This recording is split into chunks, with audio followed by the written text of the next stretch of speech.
with highest standards. ప్రారంభోత్సవ కార్యక్రమానికి నాతో పాటు వైద్య ఆరోగ్య శాఖ మంత్రివర్యులు దామోదర్ రాజనరసింహ గారిని,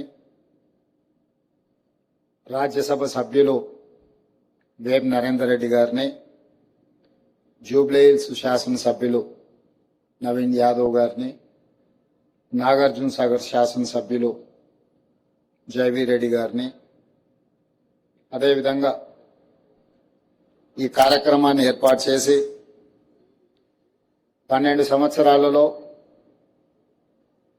25వ శాఖను అభివృద్ధి పదం వైపు నడిపించిన doctor Anil Krishna, doctor Harikrishna, doctor Sarath Reddy, ఈ ముగ్గురు 12 సంవత్సరాలు నిరంతరం నిత్యం కృషి చేయడం వల్ల